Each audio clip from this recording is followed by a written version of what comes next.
North east के 6 states में ये scheme चालू की गई है, जिसका नाम है north eastern power system improvement project. ये NERP-SIP प्रोजेक्ट, टोटल इसमें कॉस्ट आप समझ सकते हैं 6,700 करोड़ की लागत आ रही है, और उसमें से 30% ऑलमोस्ट 30% हम लोग आसाम को लगा रहे हैं, जिसमें 1900 करोड़ हम लोग आसाम को दे रहे हैं।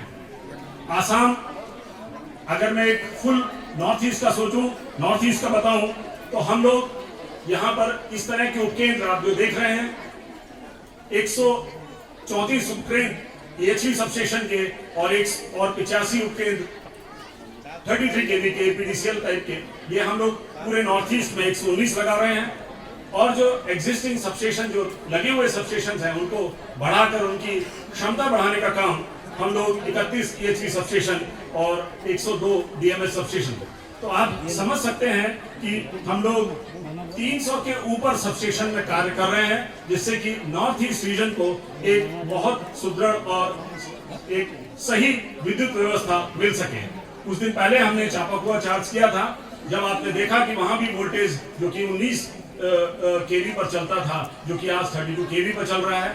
और 2 दिन पहले इस सबस्टेशन को जब हमने टेस्ट चार्ज किया था, तो मैं आपको बताने में खुशी महसूस कर रहा हूं कि ये जहां पर वोल्टेज आप लोगों का जुनाई एरिया में या धीमाजी एरिया में जो 27-26 kV चलता था, वो कल 31 kV तक आया है। इस लेवल पर 4 kV का इंप्रूवमेंट आप लोगों के लिए बहुत बहुत बधाई के पात्र हैं कि आप अब इस एरिया में इंडस्ट्रियलाइजेशन और इस एरिया में ग्रोथ को कोई रोक नहीं पाएगा।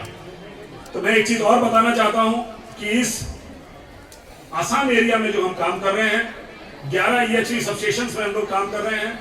2 220 kV, इससे भी बड़ी क्षमता के 2 सबस्टेशन हम लोग, एक अमीन गांव में और एक आपके पास बिहाटिंग सबस्टेशन में हम ला रहे हैं, जो कि पूरी तरह इस स्थिति में आ चुका है कि हम हो सकता है इस मंथ नहीं तो अगले महीने ये दोनों सबस्टेशंस को चार्ज कर देंगे। तो इस जो और भी थोड़ी बहुत बची हुई है, ये 220 kV सबस्टेशन आने से डिब्रूगढ़ एरिया और अमीन गांव आने से आपका गुवाहाटी एरिया, जो इंडस्ट्रीज की जरूरत होती है कि हमको वोल्टेज पूरी तरह मिले, इंडस्ट्रीज यहाँ आने में कोई कमी नहीं रहेगी। इसके अलावा जो छोटे सबस्टेशन जो हम लोग कंज्यूमर्स के लिए लगाते हैं, उसमें 16 न्यू सबस्टेशंस हैं और एक्सटेंशन 25 हैं, जो APDCL के लिए हम लोग कर रहे हैं।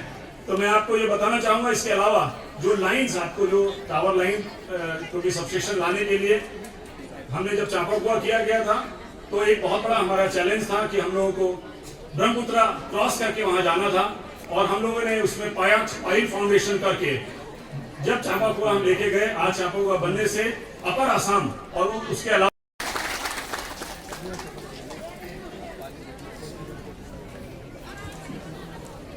बहुत बहुत धन्यवाद माननीय श्रीयुत नवीन श्रीवास्तव जी। हम অসম চৰকাৰৰ শক্তি বিভাগৰ মন্ত্ৰী মাননীয় নন্দিতা গামুছা ডাঙৰীয়ানী, আমাৰ সকলোৰে মৰমৰ স্থানীয় বিধায়ক ভুৱন পেগু ডাঙৰীয়া, AEGCLৰ MD দেৱজ্যোতি দাস ডাঙৰীয়া, পাৱাৰ গ্ৰিডৰ ED নবীন শ্ৰীবাস্তৱ ডাঙৰীয়া, APDCLৰ CO শৰ্মা ডাঙৰীয়াৰ প্ৰমুখ্যে বিভাগৰ সমূহ বিষয়া কৰ্মচাৰীসকল, আমাৰ সাংবাদিক বন্ধুসকল, বিশিষ্ট নাগৰিকসকল, প্ৰেম দত্ত ডাঙৰীয়া, ইয়াত উপস্থিত মোৰ শ্ৰদ্ধাৰ ৰাইজ, মই সকলোকে আজি এই দিনটোৰ বাবে শুভেচ্ছা জ্ঞাপন কৰিছোঁ। বহুদিনীয়া এটা সমস্যা আমাৰ আজিৰ দিনটোত সমাধান হ'ল। আজি পাৱাৰ গ্ৰিডৰ 132 যিটো সাব ষ্টেচন হ'ল, এই সাব ষ্টেচনত 63 MVA আমি পাৱাৰ ইয়াতে ৰিচিভ কৰিব পৰা আজি জোনাই সমষ্টিও হ'ল। আমাৰ জিলাখনত তেনেকুৱা 2টা সাব ষ্টেচন আছে, এটা ধেমাজি, তাত 66 MVA আমি ড্ৰ কৰিব পাৰোঁ, আৰু আমি ইয়াতে 63 MVA ড্ৰ কৰিব পাৰোঁ। অৰ্থাৎ দুয়োটা মিলালে প্ৰায় 129 MVA আমি পাৱাৰ আমাৰ জিলাখনত আজি উপলব্ধ হ'ল। আৰু আজিৰ দিনটোত আমি 1,60,000 হাউচ হোল্ডক ঘৰক আমি পাৱাৰ দিছোঁ। আৰু আমি পাৱাৰ আজিৰ দিনটোত মাত্ৰ ড্ৰ কৰি আছোঁ 38 মেগাৱাট। আমাৰ আজিৰ দিনটোত জিলাখনত কেপাচিটি হৈ গ'ল আমি 5 লাখ মানুহক পাৱাৰ দিব পৰা আমাৰ দুটাকে গ্ৰিড সাব ষ্টেচন আমাৰ হ'ল। গতিকে মই অসম চৰকাৰৰ মুখ্যমন্ত্ৰী হিমন্ত বিশ্ব শৰ্মা ডাঙৰীয়াৰ লগতে পাৱাৰ বিভাগক আৰু আমাৰ পাৱাৰ বিভাগৰ মন্ত্ৰী গালুচা বাইদেউকো মই ধন্যবাদ জনাইছোঁ। এতিয়াও বহুত কাম কৰিবলগীয়া বাকী আছে। আমাৰ এতিয়া গাঁৱত কিছুমান দুই প্ৰকাৰৰ লাইন আছে, এটা প্লাষ্টিক কভাৰ থকা, এটা প্লাষ্টিক কভাৰ নথকা। প্লাষ্টিক কভাৰ নথকাবিলাকত আমাৰ আৰু ডিষ্টাৰ্ব দি আছে। তো নতুনকৈ আমি যিবিলাক লাইন টানিছোঁ সেইবিলাকত আমি কাভাৰত লাইন দিছোঁ। গতিকে এই বিষয়বিলাক কেন্দ্ৰীয় চৰকাৰ ৰাজ্য চৰকাৰে অৱগত আৰু অৱগত হৈ সেইকাৰণে ফেচ মেনাৰত আমাৰ এই কামবিলাকত লাহে লাহে সমস্যা নোহোৱা কৰিবৰ কাৰণে চৰকাৰে বিভিন্ন সময়ত আঁচনি সংযোজন কৰিছে। এইবাৰো কেন্দ্ৰীয় চৰকাৰে 170 কোটি টকা দিছে RDSS বুলি, ৰিভাৰ্ম ডিষ্ট্ৰিবিউচন চিষ্টেমৰ কাৰণে, য'ত লাইন আমি বহু কিলোমিটাৰ লাইন এনেকুৱা কাভাৰ্ড লাইন বনাম যাতে চৰাই পৰি গছ এডাল পৰি মানুহৰ ঘৰত পাৱাৰটো যাতে ডিষ্টাৰ্ব নহয়। ইয়াৰ উপৰিও জোনাই আৰু চিমেণ্ট চাপৰি মানুহৰো ব্যৱস্থাখিনি কৰিছে। আৰু চবতকৈ ডাঙৰ সমস্যাটো হৈছে যে আজিৰ দিনটোত আমাৰ 25% পাৱাৰ আমাৰ এনেই নষ্ট হৈ আছে। আমি এই ট্ৰেন্সমিশ্যন চিষ্টেমটো যেতিয়ালৈকে আমি ঠিক কৰিব নোৱাৰোঁ, অৰ্থাৎ আমি এটকাৰ বস্তু কিনিলে আমি 75 টকা সদায় বিক্ৰী কৰি আছোঁ, 25 টকা আমাৰ সদায় নষ্ট হৈ আছে। তো সেই সমস্যাবিলাক আছে। তো সেই সমস্যাবিলাককো একেদিনাখনে আমি ইমানখিনি কৰাটো সম্ভৱ নহয়। আমি আজিৰ পৰা যদি 19 চনৰ আগলৈকে যাওঁ, 19 চনৰ আগত আমাৰ ধেমাজি জিলাখনত কিমান হাউচ হোল্ড আমাৰ কানেকশ্যন আছিল, আৰু আজিৰ দিনটোত আমাৰ 1,60,000। অৰ্থাৎ আমি যদি আজি ক'বলৈ যাওঁ অনলাইন আৰু অফলাইন মিলালে 100% মানুহৰ ঘৰতে ইলেক্ট্ৰিফিকেশ্যনটো হৈ আছে। তো এইকাৰণে চৰকাৰৰ কেইবাটাও মটিভ লৈছে। এটা হৈছে সকলোকে কাৰণে কৈছোঁ যে কিছুমান সমস্যা আমি বুজিবও লাগিব, পাব পাৰিম, আৰু বিভিন্ন ধৰণৰ আঁচনি আমি ভাবোঁ আনইণ্টাৰাপ্টেড পাৱাৰ। মোক অলপ আগতে আমাৰ CEO চাহাবে কৈছে আমাৰ জিলাখনত এতিয়াৰ যদি গহপুৰত লাইনটো আমাৰ ফেল নহয় বা ক'ৰবাত যদি গছ পৰি নাযায়, আদাৰৱাইজ আমি 24 ঘণ্টাৰ 21 ঘণ্টা আমাৰ জিলাখনত লাইন দিব পৰাৰ কাৰণে আমি সক্ষম হৈছোঁ। হাত চাপৰি এটা কমচে কম অফিচাৰ কেইজনলৈ আপোনালোকে মাৰি দিয়ে। ক'ৰবাত গছ পৰিলে তেতিয়াতো আমাৰ উপায় নাই, আদাৰৱাইজ আমাৰ ষ্টেট এভাৰেজ ইজ 19 আৱাৰ্ছ, 19 ঘণ্টা।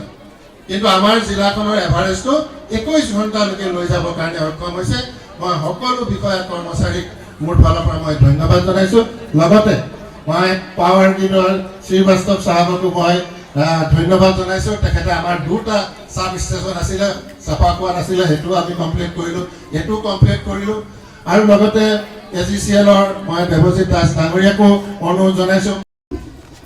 हमारा MLA भुवन पेगू जी, डिपार्टमेंट की तरफ से सभी ऑफिसर्स लोग यहाँ जितने भी आए हुए हैं, और सब महिला लोग को यहाँ जितने भी उपस्थित हैं, मेरा सभी को भी नमस्कार।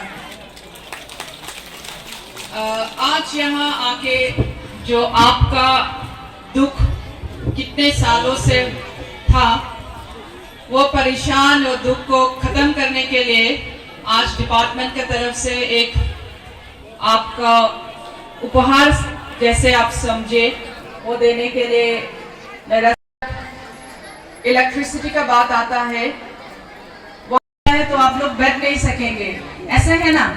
मोबाइल आपका पास में है, एक दिन में अगर मोबाइल आपका चार्ज नहीं होता है तो आपका परेशान हो जाता है। और इलेक्ट्रिसिटी पावर सेक्टर ऐसे है कि आपका जिंदगी में, आपका दिल में घुस गया है कि बिना करंट हम लोग रह नहीं सकते।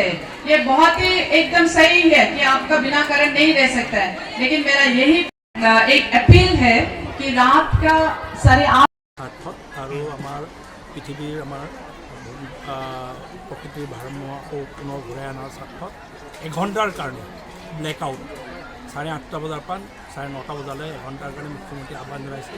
সকলোৱে নিজৰ প্ৰকৃতি, নিজৰ ধৰিত্ৰীৰ কাৰণে, নিজৰ জেগাটোৰ কাৰণে আমি চবেই লাইন অফ কৰি এঘণ্টা ব্লেকআউট কৰিবলৈ আহ্বান জনাইছে। সকলোকে এইটো সহযোগ কৰিবলৈ মই অনুৰোধ জনাইছোঁ। ঠিক আছে। 31.5 MVA के ट्रांसफार्मर्स को हम लोगों ने आज चार्ज किया है और ये भीमाजी एरिया और जुलाई एरिया के लिए बहुत सूटेबल है। आज हम खुशगवार हैं कि आज हमारे बीच माननीय ऊर्जा मंत्री मैडम नंदिता जी और honourable MP mister Gaurav ji और मिस्टर MLA मिस्टर पूजा जी हमारे बीच मौजूद थे और हमें खुशी है कि उन्होंने आज आकर यहाँ इस सबस्टेशन को ऊर्जीकरण किया। और ये हम बता देते हैं कि इसको हम लोग भीमा जी से एक लाइन लेके आए कि उसके बाद ये सबस्टेशन चार्ज किया है और अब हमने इसमें 2 लाइनें लोड कर दी हैं। 12 मेगावाट लोड जा रहा है इससे और इससे वोल्टेज हमने कल इम्प्रूवमेंट देखा, जो 27 kV था वो 31 kV तक हो गया है और इस पर फर्दर इम्प्रूवमेंट आएगा। और मैंने लोगों से जो बात की उन्होंने ये भी बताया कि अनइंटरप्टेड पावर भी हो गया है, तो 2 दिन से हम इसे टेस्ट कर रहे थे, पावर भी कर रहे हैं।